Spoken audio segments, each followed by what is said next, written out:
Thank you so much. As a journalism student, I learned the basics. Always carry an extra pencil, don't bury the lead, always get the name of the dog or cat. A few people tried to steer me away from working in journalism, talking about the low pay, the long hours, the shrinking newsrooms. But then one of my college professors showed us the movie All the President's Men, and I was hooked. I left ready to unearth and break my big story, my Watergate. So I got my first job at a newspaper in South Jersey, and I approached every single story like it could be my big story, a local zoning board meeting, a new exhibit at the aquarium, a restaurant opening. I asked the tough questions knowing that any of these stories could be my Watergate.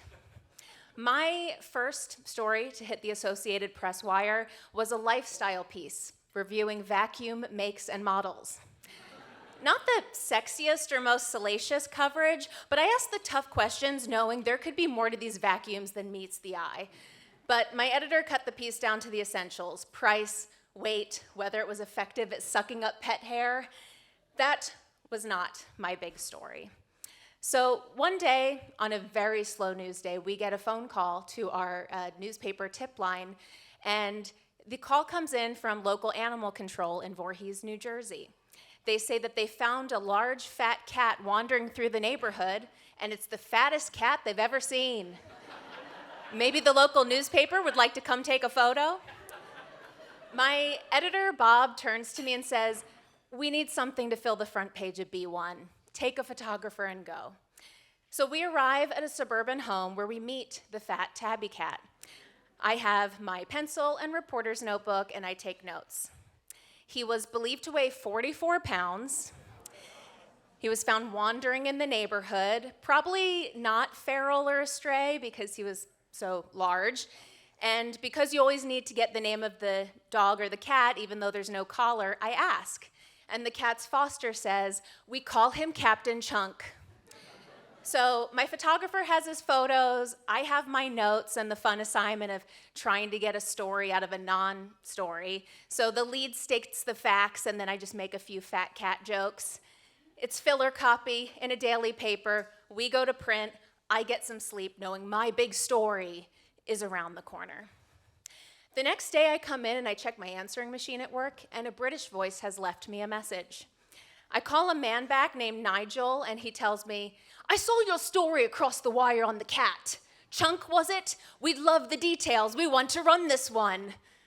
And I say, "Yeah, he was really fat. Fattest cat I've ever seen. My name's Julia, and I cover a few beats at the paper. Any idea what the cat's been eating that's gotten him so damn fat? Wow, he's a big one." No, he was a stray. They think he's, too fat to have been feral and too lazy to have escaped, so they think he's been abandoned. Righto, Julian, was set for print. I didn't realize my story had been put on the wire, and it spreads so fast. Local TV news affiliates, morning radio shows, daily newspapers, then Good Morning America. Live with Regis and Kelly, Fox News. As the closest local newspaper to Chunk, we pursue follow-up coverage. First, he was believed to be a male and was named Captain Chunk. Then they thought the cat was a female, so they called it Princess Chunk.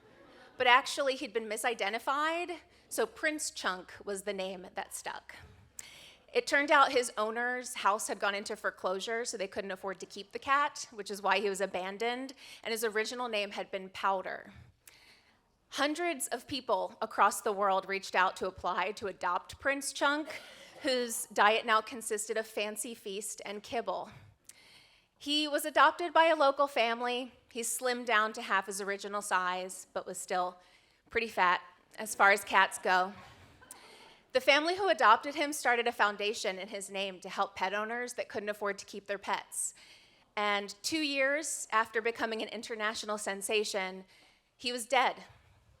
Heart disease, because he was fat. I left that daily newspaper 2 years later, and no amount of intense interviews or reporting or chasing leads or stories ever amounted to the story I covered with Chunk. People always say to get the name of the dog or the cat when you're reporting a story. Chunk's name is immortalized. He even has his own Wikipedia page, something that I don't have, and likely never will. He was my white whale, my Watergate, Captain Chunk, then Princess Chunk, then Prince Chunk. He was my greatest story. Thank you very much.